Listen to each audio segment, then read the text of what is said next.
We're now going to be talking about cultivating cultures.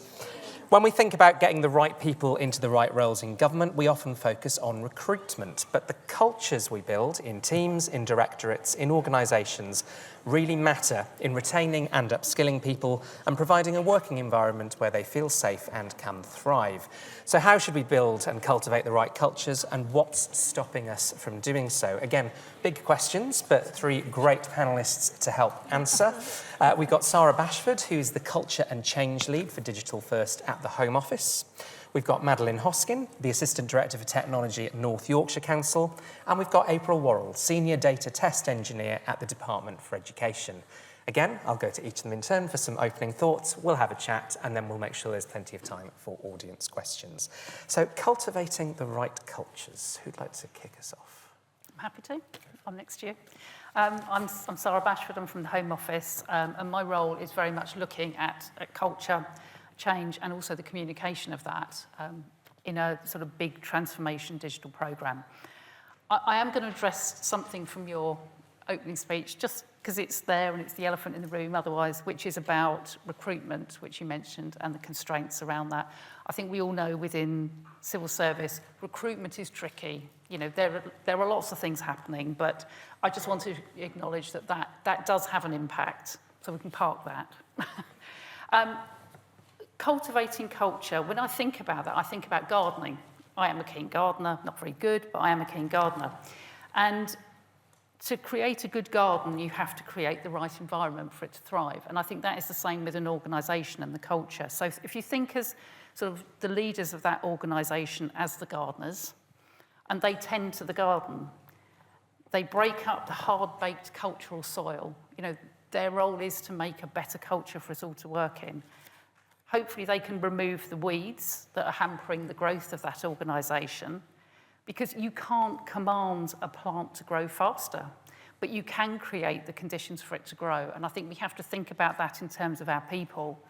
And you make sure that the plants that you add to your garden complement the ones that are already there and don't overshadow or strangle them. Actually, that's what I do in my garden all the time. I plant loads of stuff because I think it'll look great and then think, no, that was the wrong thing. But we can do that with people, because often what we're doing is we're looking at just at the skills that they have, rather than them as people and how they will actually work with the other people in our teams. And once you've decided what goes into your garden, allow them the sunlight to develop in the future, so that actually what you're then doing is growing those more resilient plants to cope with the times of difficulty, because there will always be drought and snow and all of those things over the years. But make sure then that everyone that goes into your garden understands what's required and doesn't destroy the plants. So that's very much about creating not just the right culture in your team and your organisation, it's about everyone you work with who is interacting with you. So when my grandchildren go into the garden, it's like, don't pick the plants. But it's that type of attitude that I think, if we think about culture in that way, we tend to understand it better, because it's not just that difficult thing that we have to change. It's something that we can tend to and grow. And it goes back, I think, to the point that was made earlier as well about the language that we use. And I was part of that Home Office team that you worked with. And it really does make a huge difference about how we talk about things, and that nurturing tend to, rather than some of those harsher words, really make a difference if you want a strong female team as well. Yeah, you can go. So I'm going to do this in the only way I know how. I'm going to tell a story. And I guess I'm just going to tell you my story. And what I've done to try and make an inclusive culture for my service and in my organisation. So I took up the job I'm in now. I'm the most senior technologist in my organisation. I'm an analyst, really, but don't let them know. So 4 years ago, and when I took on this job, I said to myself, I'm going to do this my way. Actually, that's a lie. The first 9 months of me taking on this job, I was acting up. It was like a 9-month job interview. I think partly that was because I was a woman, and everyone who'd done the job before me was a man, and everything that my chief exec could see and everyone he interacted with doing this job was a man too. It wasn't explicitly said, but I know that was part of it. So I've been doing this job for, 4 years minus 9 months. And at that point, I really kind of cemented in, I'm going to do this my way. And what that meant was leading in a very different way than any of my new heads of service, who'd all gone for the job I'm in, and are all men, had been led like before. And I thought, I'm going to do this my way. I'm going to ignore all of the 90s leadership advice that I'd been given, which was basically, be more like a man. Don't bring food. Watch what you say. All of those kind of things. Be more assertive, not that assertive. All that advice we were given. And I was just going to be me. So I led with empathy. I said when I didn't know what the answer was. I leaned into the expertise of the people around me and made leadership a team sport. I also, I don't know what's the phrase, came out as ADHD. So part of the diversity for me, leading a technology service where there is a high degree of neurodiversity, was really leaning into being me and doing it my way. It was about 18 months in. I said to my team, I think I'm going to do this. And they all turned around to me and said, well, we already know. So a lot of what we try and hide is part of who we are. So for me, leading with inclusivity is about really leaning into doing it my way. And this, I'm going to, if it's okay, this really kind of hit home for me just a few weeks ago. And I got an email from one of my team managers about a member of staff. I'm going to try and read it, but it is a bit choky for me, okay? And I'm going to have to read it because if I try and say it, it won't work. Hi, Maddie. Just a quick one that we thought you might like to know about.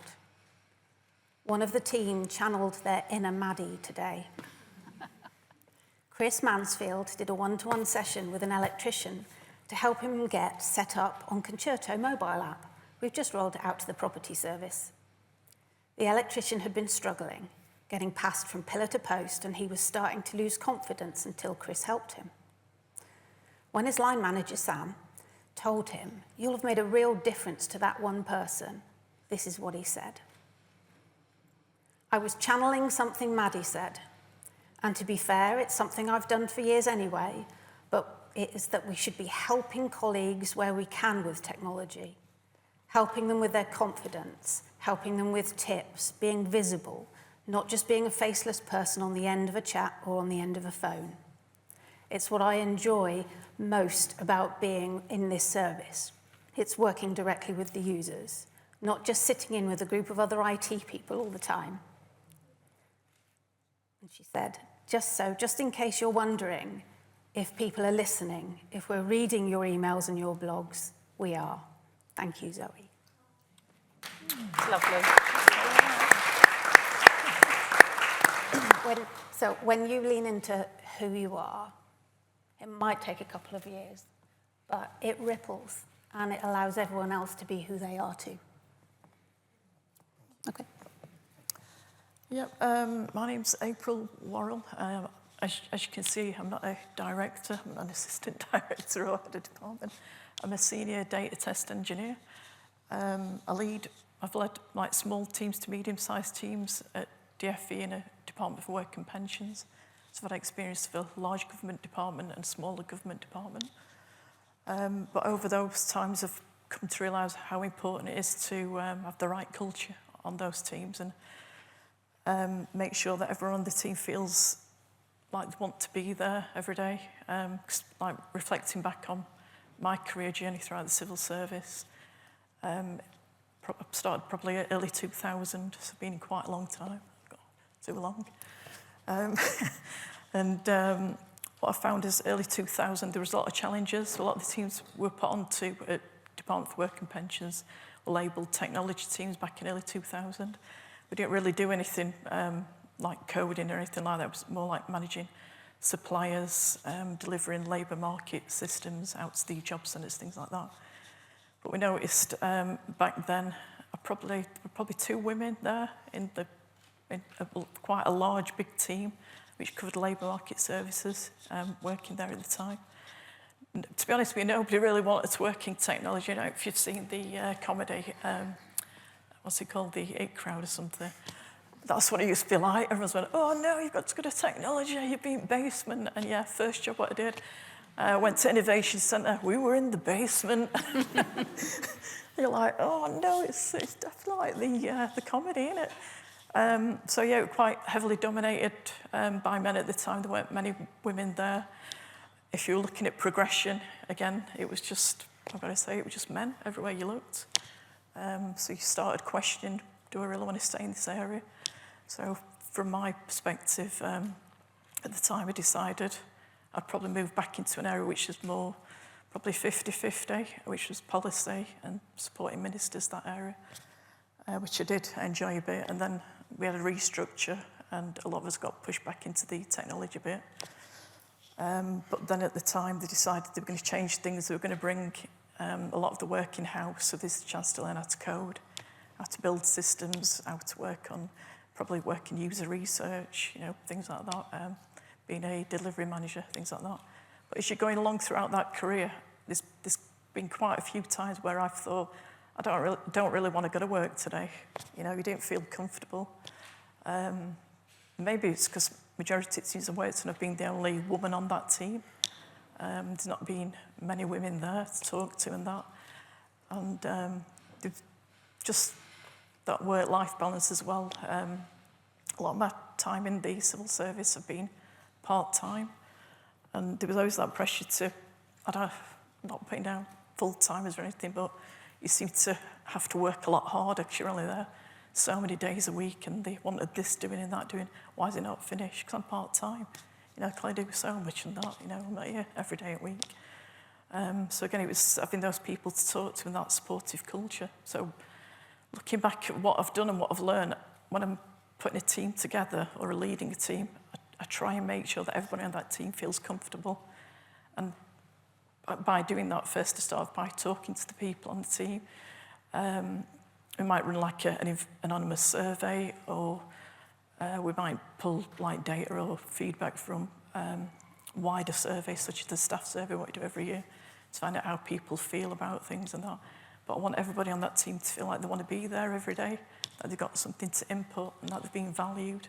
And that at any point, if they're not happy about anything, that they can speak up and say that. They're not going to get shot down or the threat of, oh, I'm going to get moved, which, going back in my career, if you did open your mouth, I'll say that, you said something what somebody didn't want to hear, they'd move you on. But thankfully, things are changing across civil service, especially at Department for Education now. On the data side, we've got an even 50% split of women and men working in data on the test side and even in engineering, which is quite unheard of, because back at DWP, there was only two women working in data testing, which is quite a shock. I don't think there's many there now working at DWP doing that type of testing. So, yeah, culture is really important for me. So back to you too. Thank you all very much. Really personal stories, which I think in a sense, answer the question that I was going to ask next, which was, culture can sometimes feel really big and amorphous. So what practical steps can people take to change it? And in fact, somebody's put on Slido, Sarah talked about removing the weeds. I'm in a junior role. I want to work hard and progress, but I get frustrated at the weeds. How do we manage upwards to improve culture? Again, nice, easy questions for you there.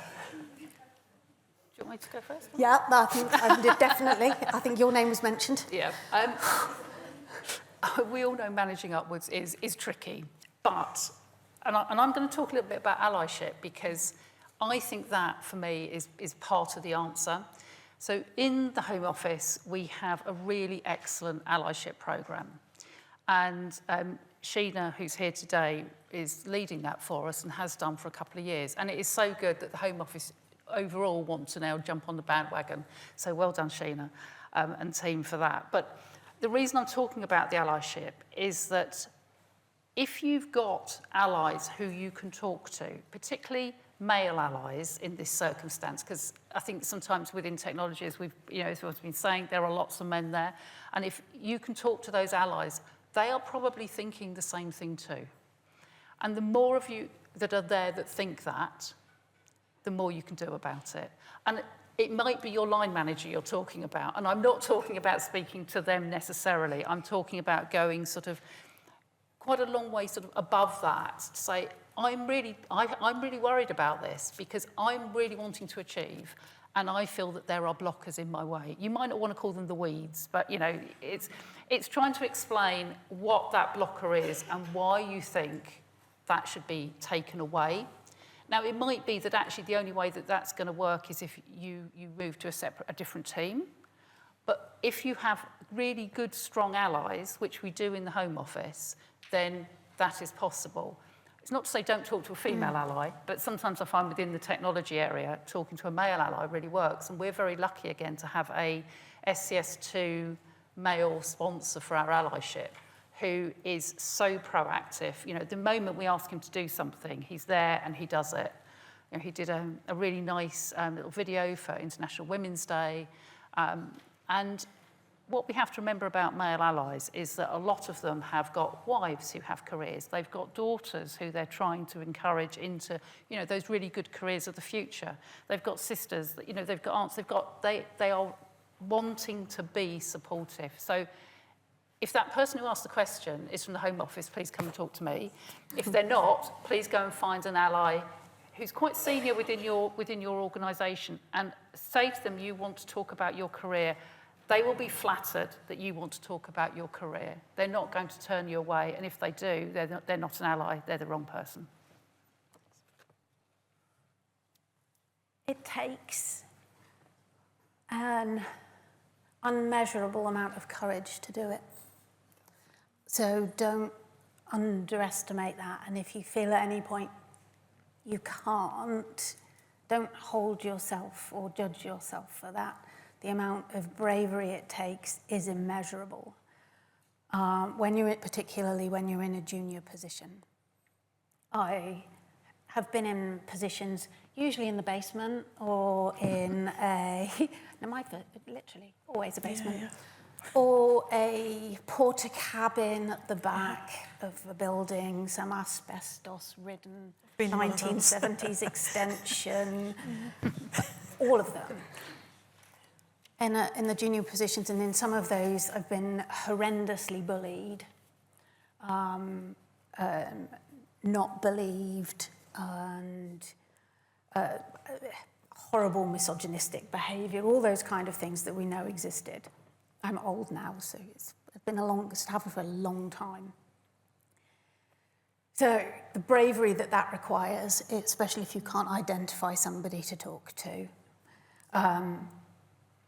if you can lean into that, you'd be surprised how willing people are to listen. They are. Most people do not want to see a bad culture progress. And I remember that using the phrase that an organisation's culture, you measure it not by the shiny best behaviour leader of the directors. You measure a culture by the worst behaviour that is tolerated in that organisation.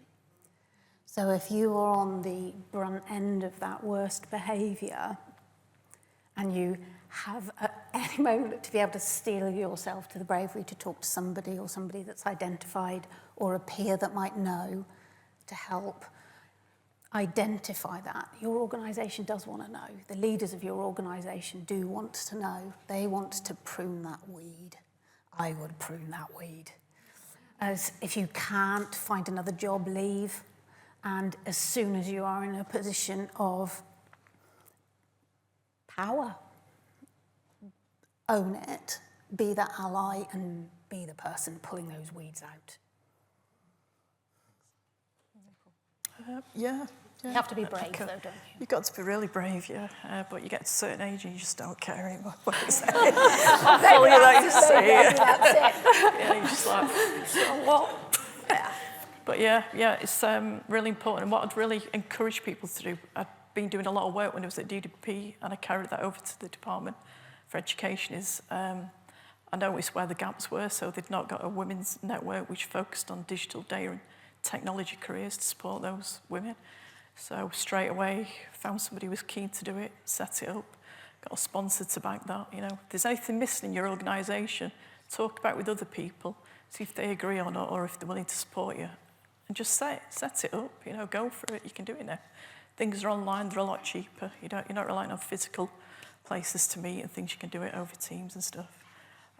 So yeah, through the Women's Network, and also we've got a partnership which our Deputy Director, Corey Richardson, set up with Women in Data as well. So we get a lot of support from them on like career progression, any issues we've got, talking about your career and things like that.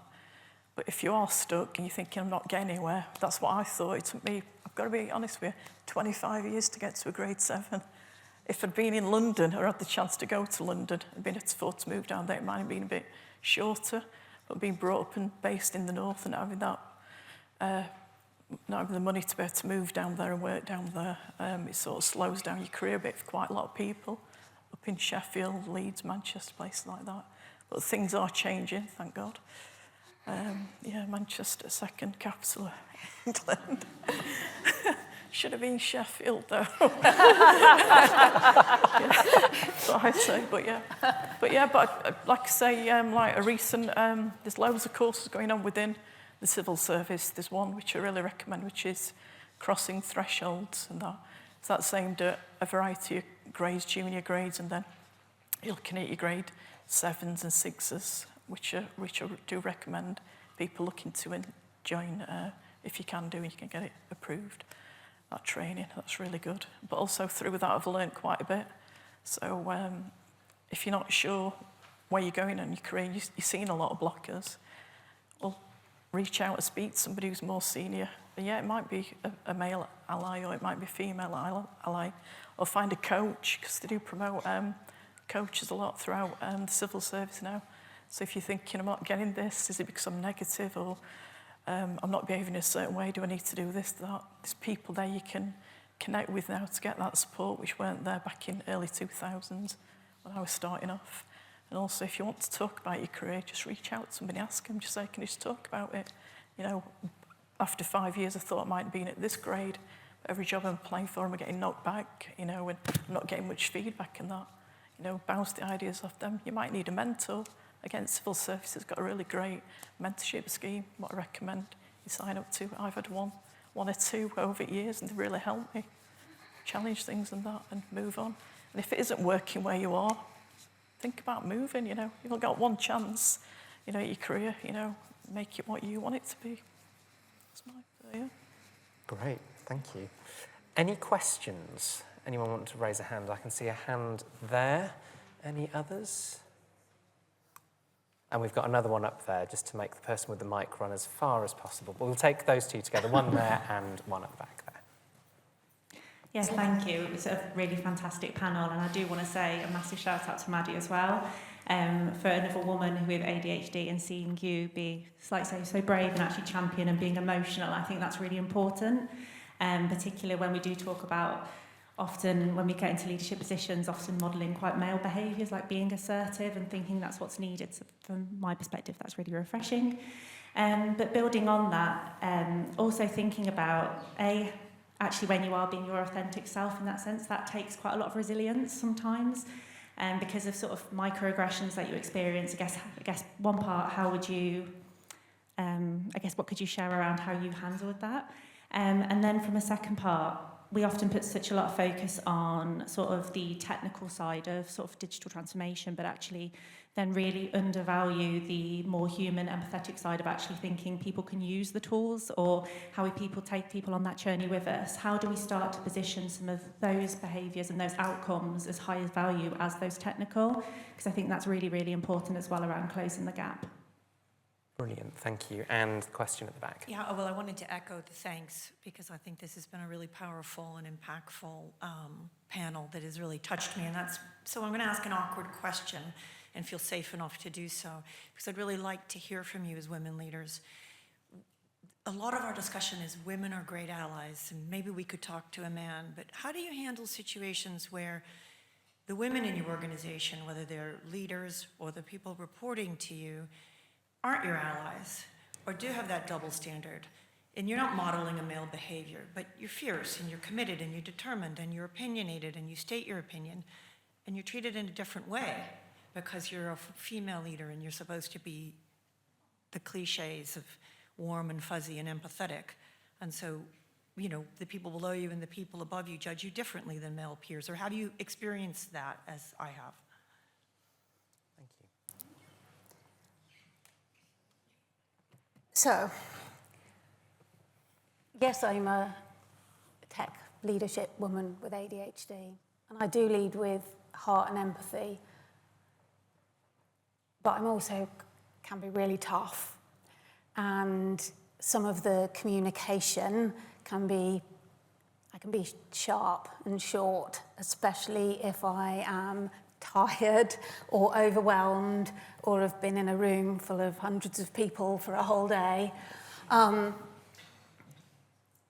What I do is I lean into something Sherlock does. I start with letting people know. I almost overemphasize with the hi.